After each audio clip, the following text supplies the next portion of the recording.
por sus palabras tan amistosas.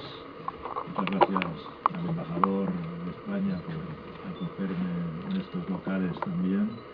Y bueno, quiero saludar la presencia del cuerpo diplomático, miembros del cuerpo diplomático de países amigos, y también un saludo muy especial al amigo Luis Brito, que se ha juntado con nosotros.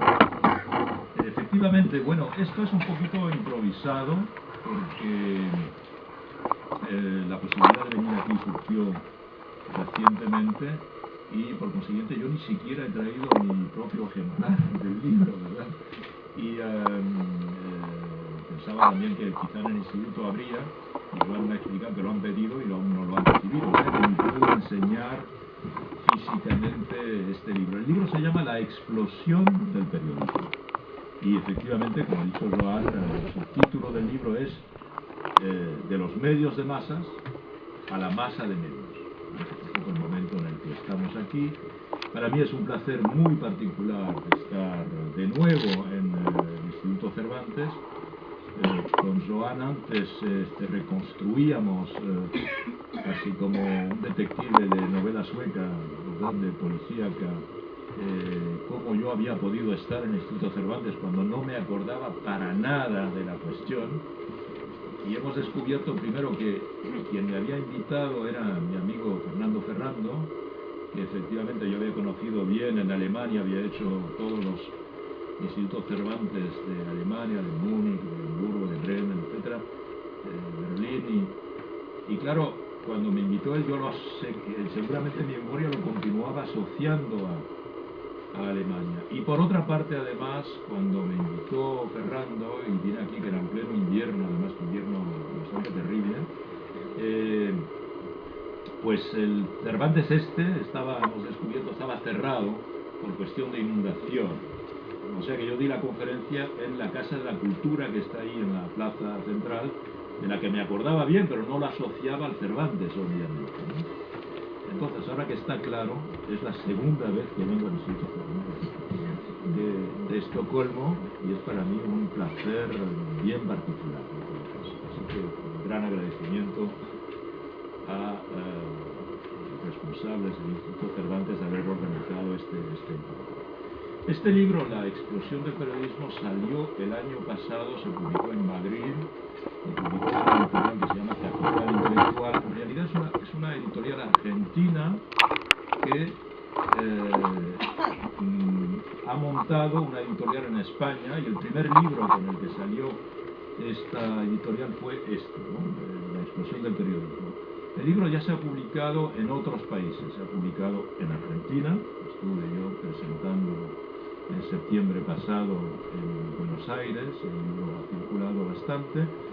Hay una edición también, hay varias ediciones en América Latina, hay una edición brasileña, traducida al portugués en Brasil, hay una edición colombiana, va a salir una edición venezolana, hay una edición cubana que se presentó en la Feria del Libro de este año, hay una edición japonesa del libro, va a salir el mes próximo una edición en Finlandia del libro, y se ha publicado en Italia, se ha publicado en varios países.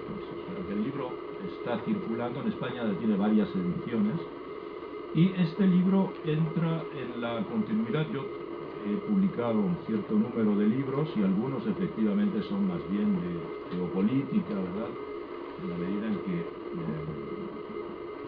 por mi trabajo en Le Monde Diplomatique, evidentemente he seguido y sigo la actualidad internacional.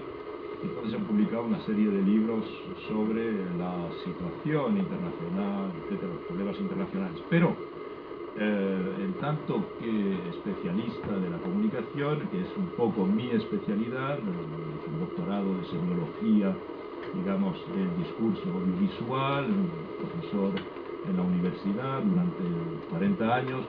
Entonces he escrito varios libros de teoría de la comunicación. Uno de ellos ha tenido bastante circulación hasta en las escuelas de periodismo, se llama La tiranía de la comunicación.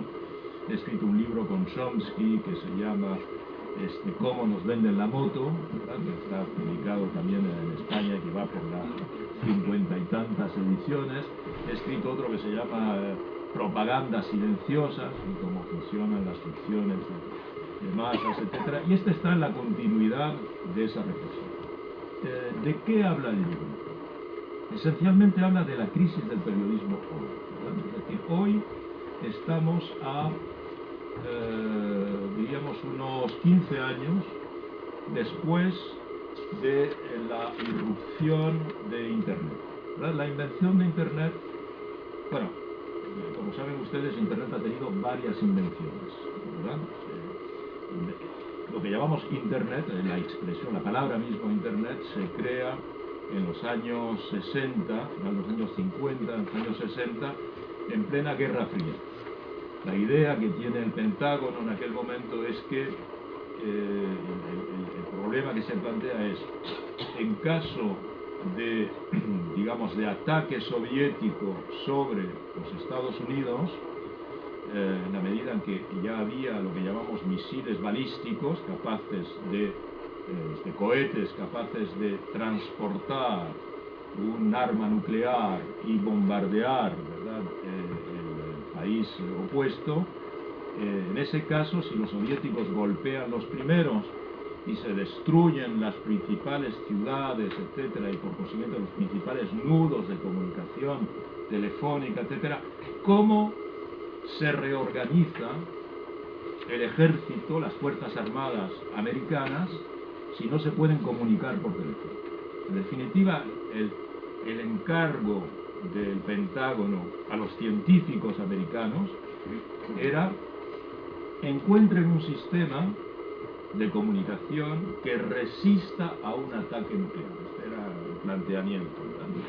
Y entonces en las universidades de Estados Unidos los científicos ponen a punto, allá por los años 60, ponen a punto un sistema, que por eso se llama la red además, porque va a funcionar como una red.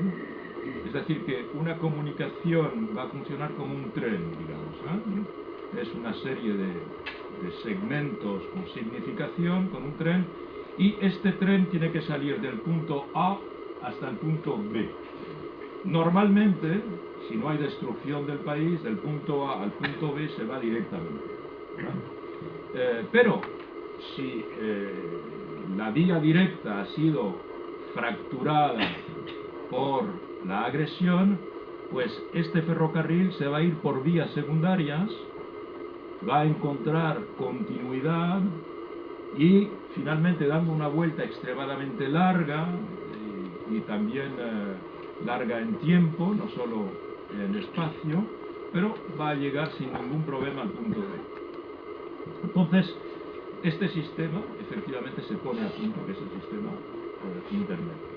Y funciona como una red porque si ustedes disparan con una ametralladora contra una red, pues es probable que destruyan algunos nudos de esa red, ¿verdad? Pero nunca van a poder destruir la red, ¿verdad? Hay un proverbio, yo cito en el libro, que dice que es un proverbio del oeste americano, que dice que una bala no puede destruir una telaraña. Ninguna bala puede destruir una telaraña. Pues de la misma manera, ninguna bomba atómica puede destruir todos los sistemas que existen de comunicación, y por consiguiente una comunicación, por ejemplo, que partiría de San Francisco, pues para llegar a Nueva York, pues en vez de partir de San Francisco y ponerse en dirección, digamos, del este, pues igual salta a Tokio, y de Tokio salta no sé a dónde, a Bombay, y de Bombay salta al Cairo, del Cairo pasa a Madrid, y de Madrid llega a Nueva York, ¿verdad? Quizás da la vuelta al mundo, pero llega. Y entonces ese sistema funcionó durante decenios únicamente para universitarios, y además era un sistema, por consiguiente, en el que, digamos, estos ferrocarriles, estos vagones de información, para construirlos había que utilizar en la informática, que ya se había desarrollado después de la Segunda Guerra Mundial, había que utilizar códigos existentes, es decir, había que codificar todo lo que se ponía. Si usted quería escribir la letra A, tenía que poner un código para que la letra A, pues si quería escribir el número 4, pues también tenía que poner había una serie de lenguajes, se llamaban lenguajes. Por eso la informática fue durante bastante tiempo, y supongo que hay personas en la sala que lo han utilizado, fue digamos, una práctica reservada para personas iniciadas. Por ejemplo, pues se pedía que si en unas empresas se utilizaba informática, pues las personas que iban a utilizar esa informática tenían que conocer esos lenguajes. El lenguaje COBOL, tenía una serie de nombres, esos lenguajes, y había que conocerlos para utilizar la informática. Bien. Evidentemente, el Internet que nosotros utilizamos es un Internet muy... no pasamos por ningún lenguaje, claro, es decir, es un Internet muy convivial, extremadamente convivial, ¿no? Cuando queremos hacer la A, pues apoyamos en la A como en una máquina de escribir y sale la A en la pantalla, ¿no? Pero para que eso sea posible ha habido que reinventar Internet. ¿Y cuándo se reinventa Internet? Pues Internet se reinventa, digo, en un año que no se olvida, porque es un año que precisamente en la historia geopolítica moderna es un año capital, que es 1989. En 1989, año de la caída del muro de Berlín, etc., un investigador británico, se llama Tim Berners-Lee, seguramente ustedes conocen, ha escrito sus memorias, es un joven investigador, relativamente joven, vivo aún, evidentemente, inventa este sistema, inventa la web, este sistema de Internet inmediato, y rápidamente este sistema tiene mucho éxito porque se integra en una nueva generación informática, Microsoft en particular, y luego Apple, luego todas las empresas que van a utilizar este sistema de Internet, y rápidamente en algunos países, esencialmente en Estados Unidos, que es un poco, digamos, el corazón del volcán de todas las grandes innovaciones en materia de comunicación que se han producido en los últimos 20 años, donde todo desde Internet, aunque haya sido un investigador británico y que la invención se haya hecho en Europa, porque se hizo en el CERN, es decir, en el Centro de Investigaciones y de Búsquedas Nucleares de Ginebra. En ese local, en ese sector, ahí fue donde se inventó. Pero quien lo utiliza van a ser los Estados Unidos, y efectivamente ahí se inventa desde esto hasta Twitter o hasta Facebook. Bueno, pues se han desarrollado esencialmente en Estados Unidos, y evidentemente a partir de ahí se produce una explosión del uso.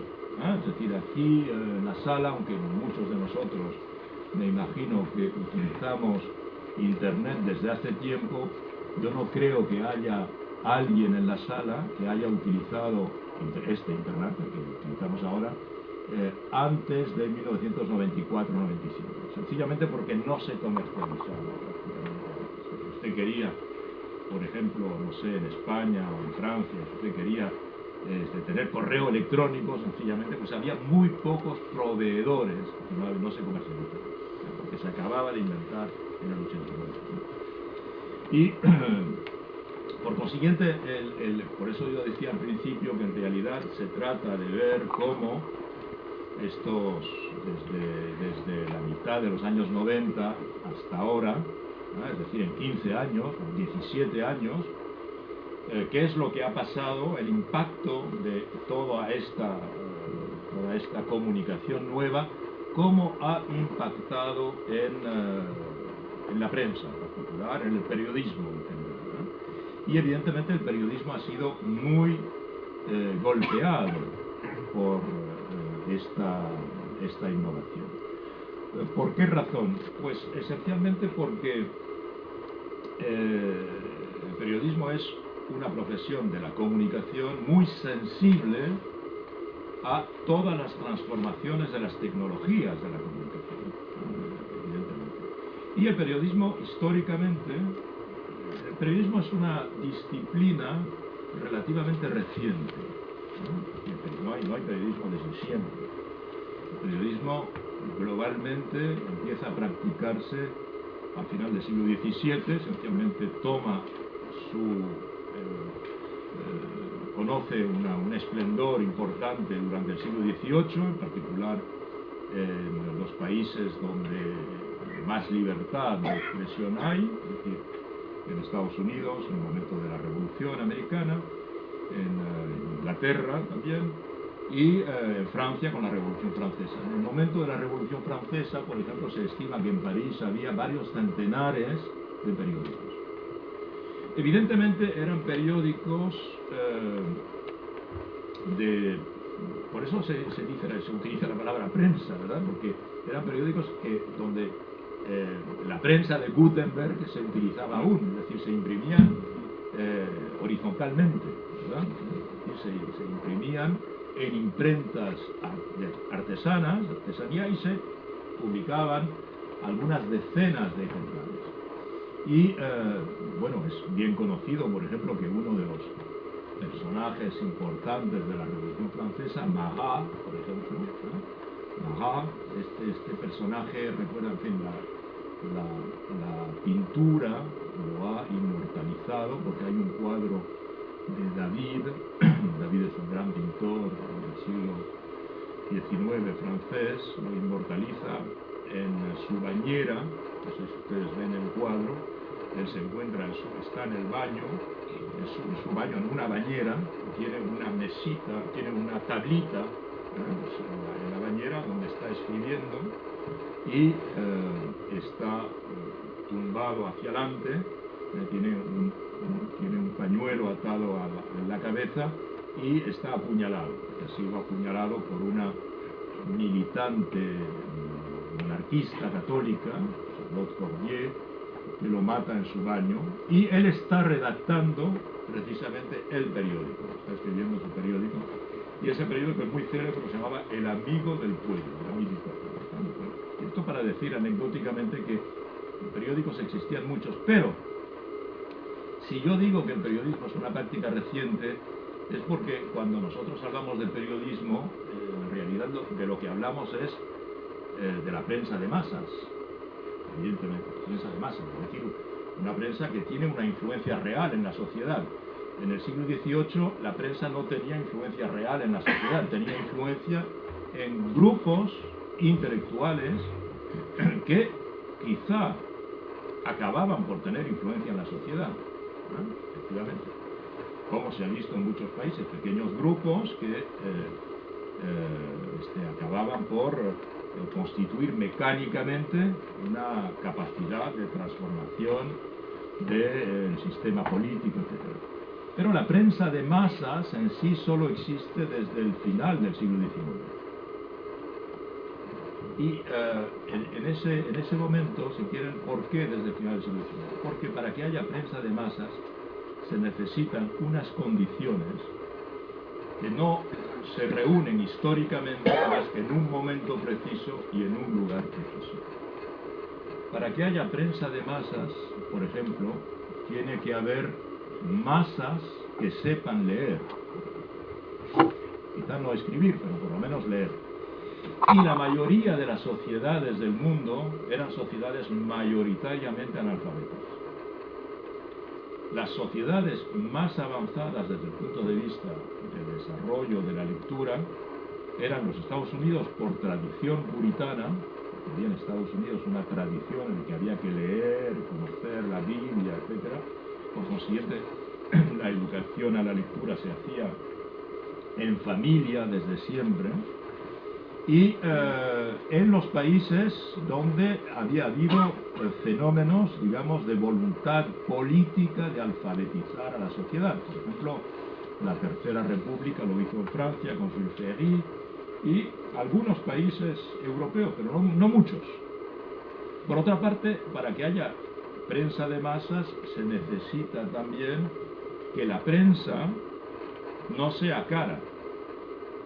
Si usted hace un periódico como en el siglo XVIII, que se vende a varias decenas de ejemplares y cada ejemplar cuesta caro, pues evidentemente las masas no van a poder comprarlo. entonces se necesita un periódico que valga muy barato, que valga algunos céntimos,